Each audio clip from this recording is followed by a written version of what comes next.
Round one, fight!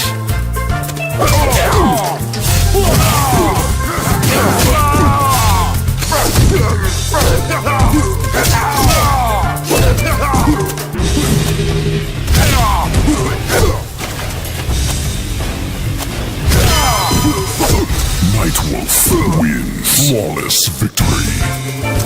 Round two, fight!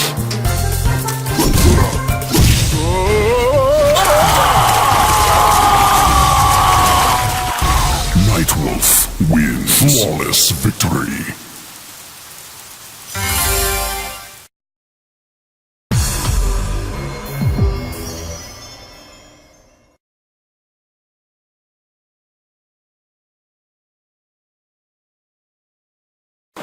Round one, fight!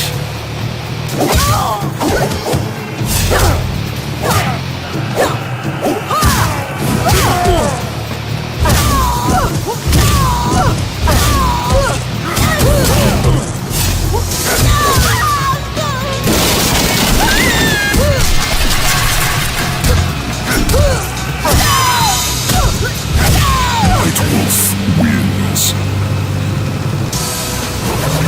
Round two, fight!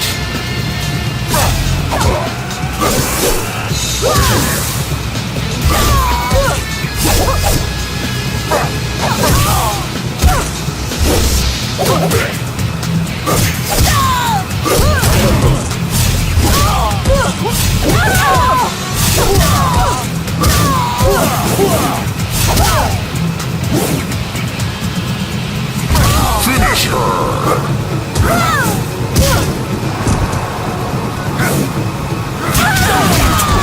Wins.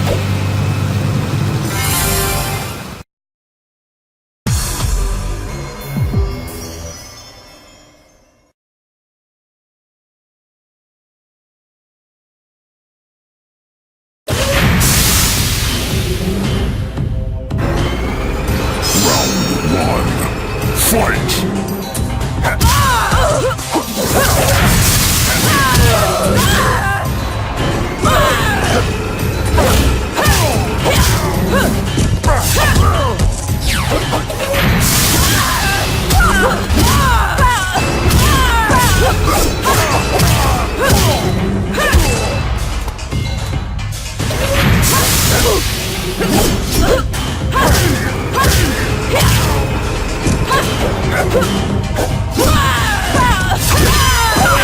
Nightwolf wins.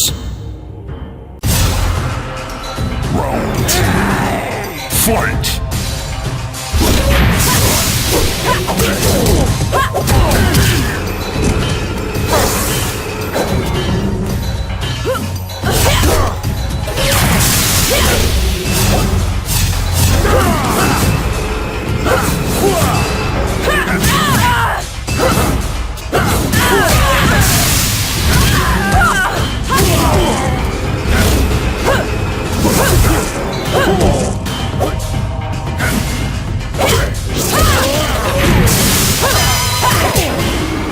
Wins.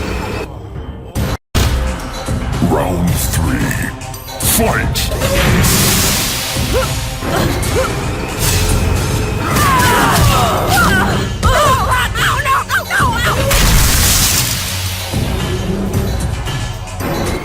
Nightwolf wins. Flawless victory.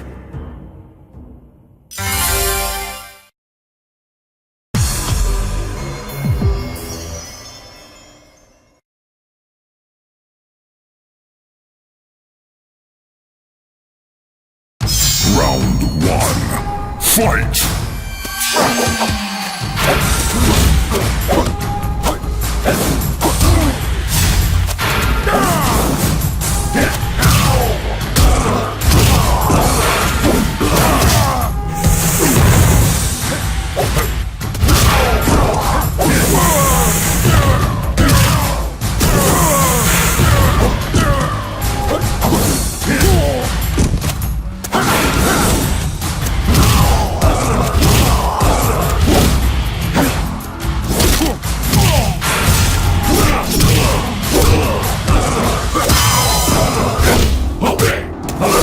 Nightwolf wins. Round 2. Fight!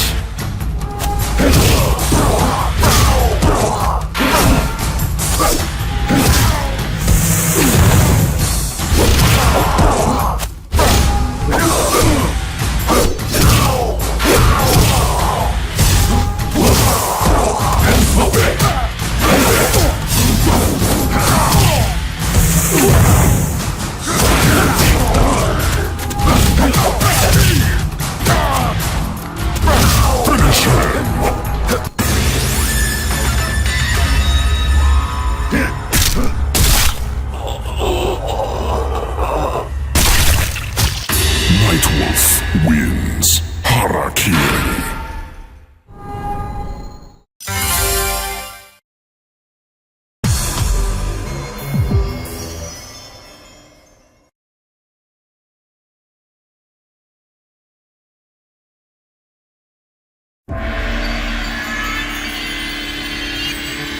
Round 1.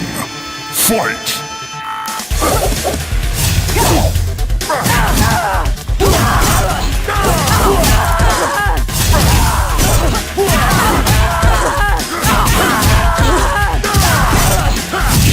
Nightwolf wins. Round 2.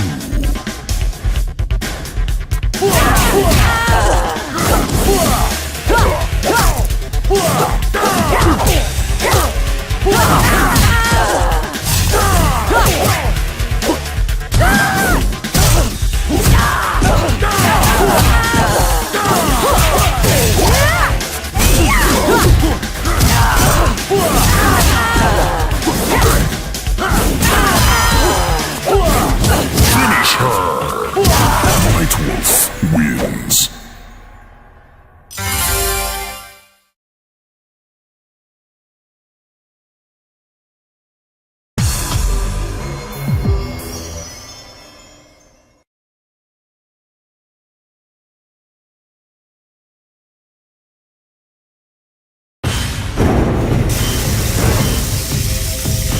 Round 1. Fight!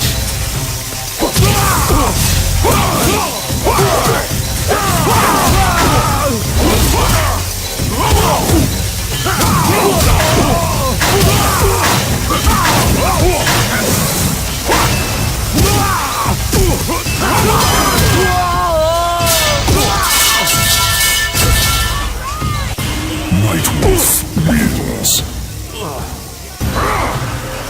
Round 2. Fight!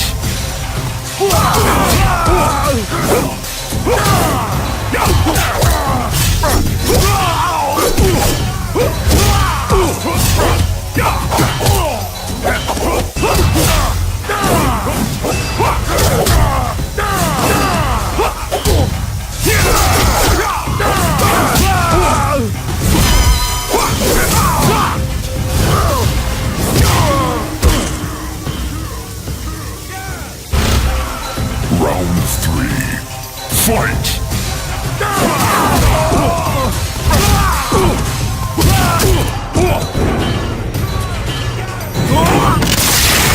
Nightwolf wins. Flawless victory.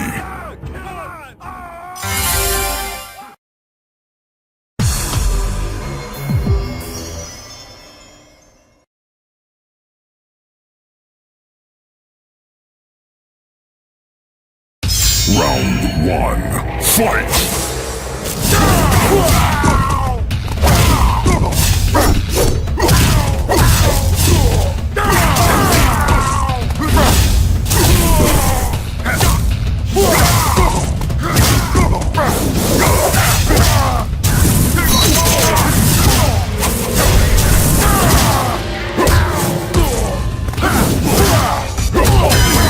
No Smoke wins.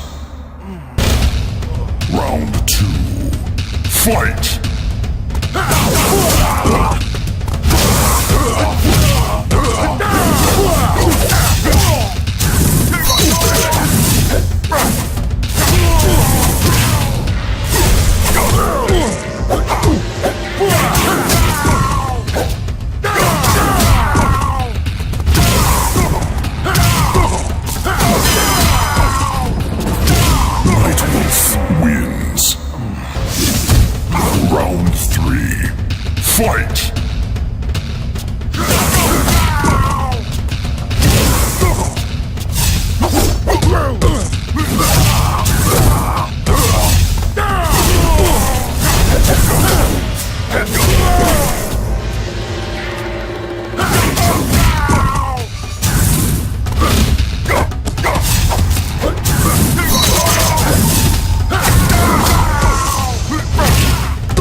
Fight!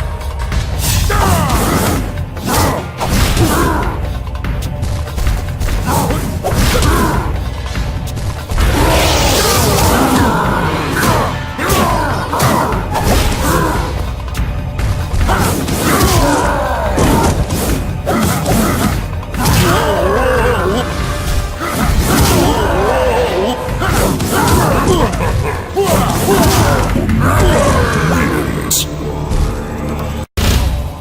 Round 2.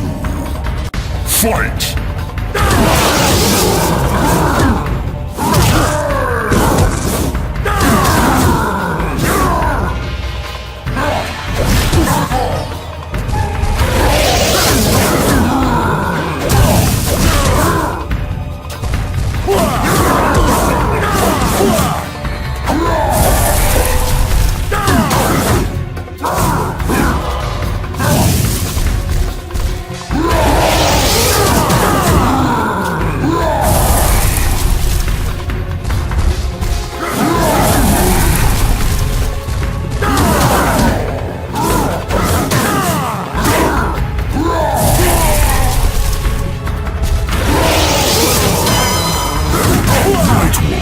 Wins.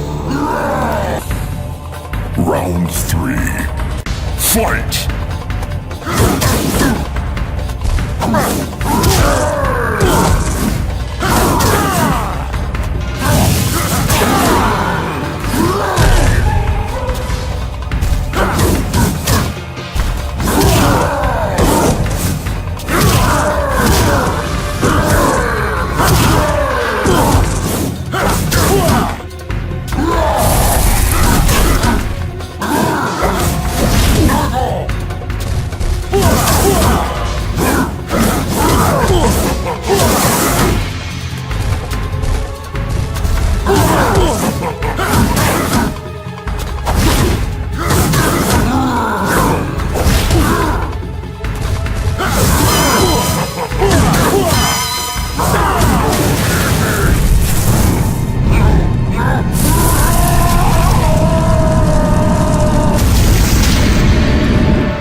Wins.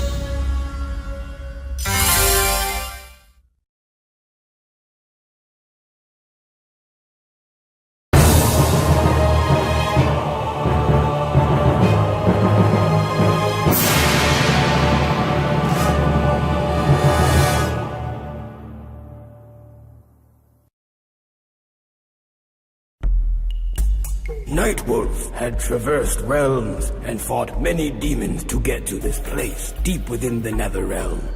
Using knowledge passed to him from his forefathers, he drew a binding symbol on the ground and chanted the ancient words that would draw the spirit of the Dragon King to this wicked place. Nightwolf had carried the burden long enough.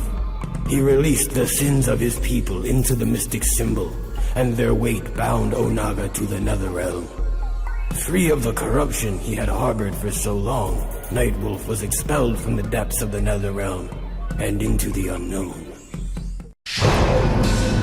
The Elder Gods had transformed Scorpion into their weapon in order to defeat the Dragon King before his plans of domination unmade the realms.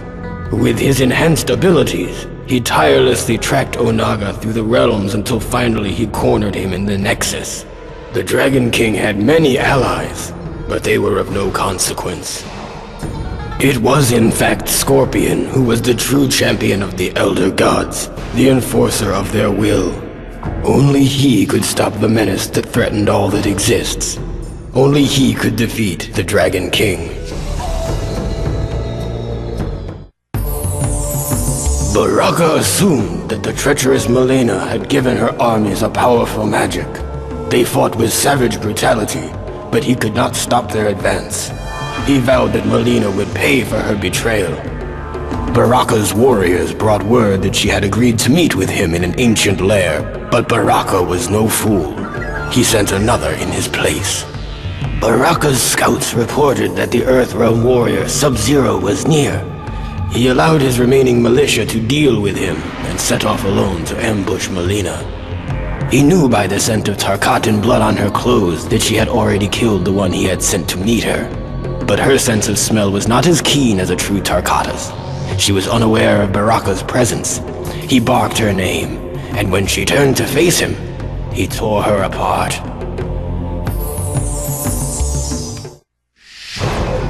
On his way to the rendezvous point with Raiden and the others, Sub-Zero was ambushed by a band of Tarkatan warriors in the living forest. He tried to outrun them, but there were too many. He was quickly surrounded. Sub-Zero decided that his last living deed would be to vanquish as many of these barbarians as he could before he succumbed to death. As Sub-Zero began his attack, he felt his armor speak to him. It guided and strengthened each blow as he broke their limbs and crushed their skulls. At his feet, a dying Tarkatan warrior uttered the words, "Long live the Dragon King." Because it was widely believed that Princess Kitana had slain her many years ago, none were suspicious of the veil Malena wore to conceal her Tarkatan features. It was not difficult for her to assume the identity of the princess and take control of her alliance. To further conceal her deception, Malena gave command of the armies to Boraicho and instructed him to lead the attack against Baraka's diversionary forces. Baraka's militia had failed to divert the enemy, and to her surprise, was decimated by Boraicho's forces. She then realized that she was in control of the most powerful military force in Outworld and Edenia combined. She had finally achieved her true purpose, her destiny. But Malena could not continue her charade indefinitely, not as long as Baraka knew the truth. She ambushed him in the ancient beetle lair and fed him to a swarm of flesh-eating insects. All hail Princess Kitana. In an outer chamber of the Dragon King's throne room, Ermac did battle with Liu Kang's enslaved comrades. Ermac was more than a match for the 5 warriors, but their defeat was not his objective. Liu Kang materialized and one by one freed their souls while Ermac occupied the rest. Eventually, all 5 were awakened from their enchantment and freed from Onaga's control. Ermac was pleased that his warriors' skills could for once bring about a noble outcome. He sensed, however, that an ominous force still shaped the destiny of the realms. It was everywhere. He could feel its influence on Onaga, though the Dragon King was oblivious to its manipulation. Time was running out. Ermac feared the celebration of this latest victory would be short-lived. Noob Saibot was not originally a demon, which might explain why Ashra sensed such great evil in him. He had to earn his place in the Netherrealm. He actually desired to remain there. His companion, however, seemed to be having a problem adjusting. Perhaps there was some good left in the cyborg. Whatever the case, Noob would have to face Ashra alone. Ashra defeated Noob Saibot and finally earned her ascension from the Netherrealm. But the sword that made her escape possible did not travel with her. I suspect it still remains in the Netherrealm, waiting to release another of its denizens from damnation. Although Onaga had returned from the dead, he did not re-inhabit his original body. Sindel and Jade found his sarcophagus opened. His body remained, but the armor was missing. Strangely, the hieroglyphics in his tomb were similar to an ancient Edenian language. She discovered an incantation inscribed by Onaga's holy men that was intended to transport his soul back into its original body. As she was memorizing the spell, Onaga emerged from the shadows. Onaga could have defeated both Jade and Sindel, but instead he took sadistic pleasure in unleashing Kitana against them. He was a fool. Jade held off Kitana while Sindel thrust her Quan Dao into the heart of the corpse. As she screamed the ancient incantation, Onaga's soul leapt from Reptile's body into its intended vessel. The corpse came to life and cried in agony as the Quan Dao prevented its heart from reforming. Sindel held the blade firmly in place as Onaga returned to the cold sleep of death. With the Dragon King defeated, the realms were safe, and Sindel's daughter Kitana was free from his spell.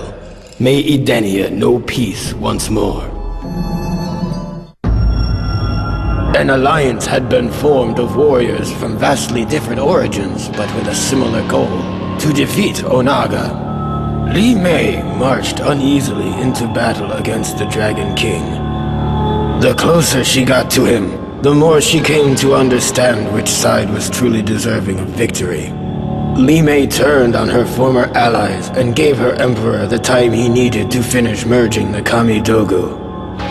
The Dragon King was now all-powerful. He had the means to control the universe, to make and unmake as he saw fit. Li Mei watched in delight as the elder gods fled before his might. Onaga then transformed her into his queen, to be forever at his side. He had given her power beyond anything she ever imagined. Together, they will rule the One Realm and slay the last of the elder gods.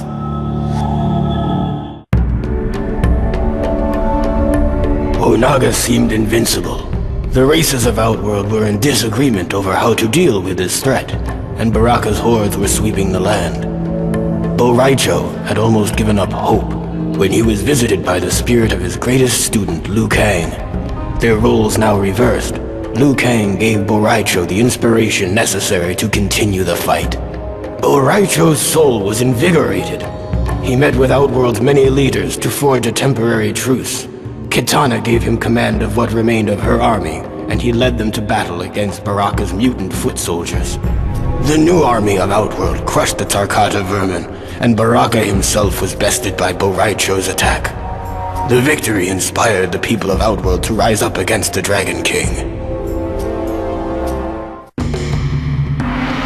In the wilds of Outworld, Hotaru captured the renegade Earthrealm warrior Sub-Zero and brought him before the Dragon King. Onaga's judgment of Sub-Zero was swift, and Hotaru was given the task of carrying out his punishment: death. His fate served as a reminder to all who would challenge the authority of the Dragon King. As Sub-Zero and Kenshi trekked across Outworld, they strove to keep themselves hidden, only traveling at night. But as they neared the portal to Earthrealm, the Dragon King Zealot Hotaru attacked with a blast of glowing energy that temporarily blinded Sub-Zero. Kenshi's sense of sight is of a spiritual nature. Thus he was unaffected by the intense flash of Hotaru's projectile attack. In the dark, Kenshi had the advantage. Hotaru did not see his approach. Unaware, he strode in to kill Sub-Zero. It was the last mistake he would ever make. The others had defeated the Dragon King, but left his broken body unattended on the floor of his throne room. Not long ago, a similar fate had befallen his former advisor, Shao Kahn. Havoc ripped the still warm heart from the carcass and consumed it, thus absorbing Onaga's power to reanimate the dead. Had the Dragon King succeeded in his plans for total domination, the never-ending turmoil of life would have come to a stifling halt. Those who defeated him believed that the realms were at rest once more, but Havoc vowed to restore the chaos that once ravaged Outworld. Shao Kahn would rule again. In Edenia, Tanya had located the ancient texts that described the process by which to fuse the Kamidogu into one. With this information, Onaga was able to create the One Kamidogu, a tool of unspeakable power. As the Dragon King was distracted, reveling in his victory, Tanya seized the opportunity to snatch the Kamidogu from him, thereby obtaining godlike power. She destroyed the Dragon King and became ultimate overlord of the realms. Liu Kang's friends had been freed, Onaga had been defeated, and the realms were secure once more. But there was one battle that remained. Liu Kang's body had been used by some unknown force as a tool of destruction. It had left death in its wake and needed to be stopped. The chaos would end in Earthrealm. The fight raged with neither combatant able to best the other when a jolt of energy crackled through them both. Liu Kang's nerves blazed like fire, and he felt a rush of air fill his lungs for the first time since his death. He was Liu Kang once more, protector of Earthrealm, champion of Mortal Kombat. Once they had defeated the enemies of Havoc, Kabal complimented Cobra and Kira on their ferocity in battle. Their true test, however, was to face each other, to decide which of them was worthy of the new Black Dragon clan. Neither refused the challenge. Cobra fought with ferocity, but his lack of discipline allowed Kira to control the battle, easily manipulating Cobra into exposing himself to her attacks. She defeated him and proved her worth to Kabal, who gave her the honor of finding 2 more recruits to pit against each other in Mortal Kombat. Havoc had given Kabal's new Black Dragon recruits a task: lure the heroes away from the Dragon King's corpse while he somehow retrieved the heart, and with it, Onaga's power to raise the dead. Apparently, Onaga's ancient army had only been invincible by means of constant resurrection during battles. The power to raise the dead would prove quite useful to the Black Dragon clan. Kabal slew Havoc and took the Dragon King's heart for himself. Havoc was most impressed. Kabal brought his new recruits to Outworld, where a siege was underway against the Dragon King. Cobra grew impatient. He wanted to join the fray, but Kabal held him back. They were not to attack until the heroes had won. Once the Dragon King had been defeated, Kabal gave the order to strike the victors. The new Black Dragon tore through their ranks and left no survivors. Cobra came to realize that he was going to like being a Black Dragon.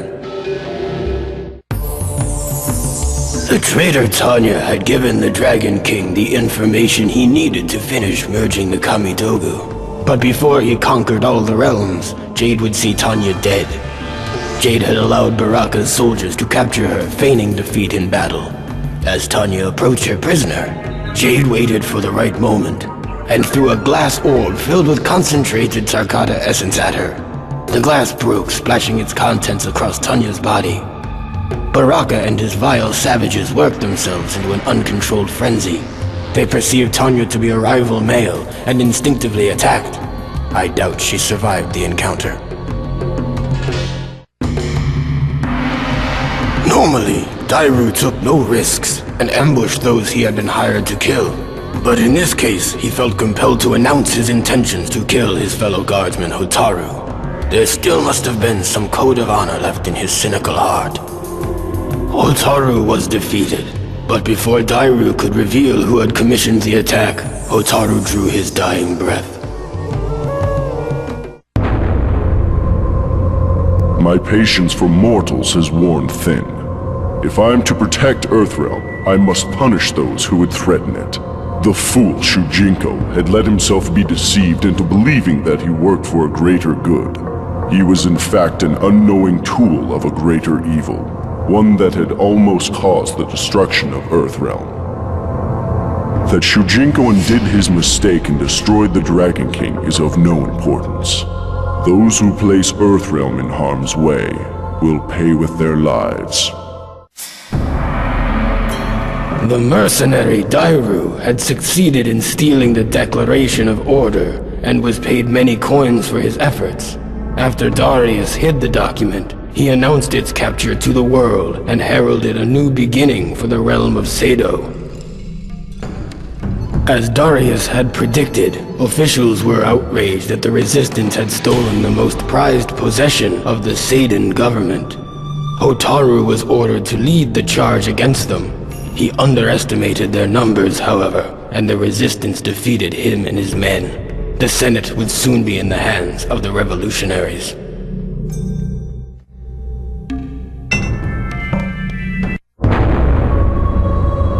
So that I would be able to defend myself during the quest to find the Kamidogu, Onaga had given me the power to absorb the fighting ability of any warrior I encountered.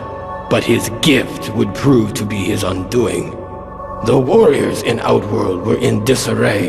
Heroes were not focused on the true threat of Onaga, and villains were unaware that they were bringing about their own destruction by serving him. I united them, and in one moment, absorbed their combined fighting power. I shattered each of the Kamidogu, the source of his invulnerability. This weakened Onaga, and I attacked him without mercy. His mortal form was no match for a combatant infused with the powers of so many warriors. The Dragon King was finally defeated. The realms will remain as they have since the beginning. With Smoke as his template, Noob Saibot planned to return to the Netherrealm and use Smoke's nanotechnology to create an army of cyborg demons. He was unaware that they were followed by someone Noob had not seen since before he became a Wraith. Smoke instantly recognized their visitor. He was an echo of their past. He was Sub-Zero, Noob Saibot's brother. Noob Saibot was surprised to see how much stronger his brother had become. If he were still Lin Kuei, still human, he would probably have shown some degree of pride. But as Raiden had revealed during the ordeal with Shinnok's amulet, his soul had been tainted when he died at the hand of Scorpion. Noob Saibot, the original Sub-Zero, had descended into the Netherrealm free from compassion.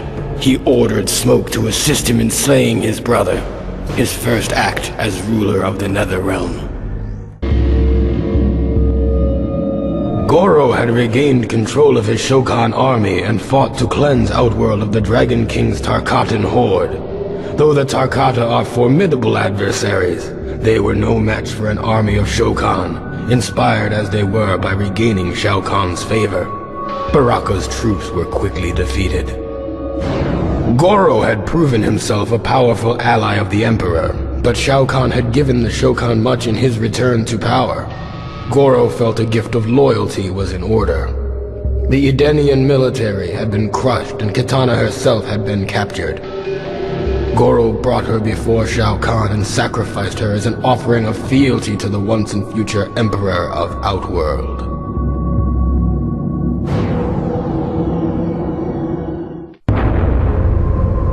Shao Kahn had regained his strength, and he and Goro marched boldly to the Dragon King's throne room, slaying all who stood in their way. Like an echo of their battle ages ago, Shao Kahn and Onaga fought with a fury fueled by intense hatred. Knowing the Dragon King was too powerful to defeat in mere combat, Shao Kahn blasted Onaga with his warhammer, causing him to hurtle into Goro's poisoned blades. Onaga had fallen victim to Shao Kahn's treachery once more. With Onaga defeated, Shao Kahn reclaimed Outworld once again. His army of Shokan decimated what remained of Kitana's armies and the Tarkatan horde and scattered their survivors into the unknown. A new era had begun in the realm of Outworld. Long live Emperor Shao Kahn.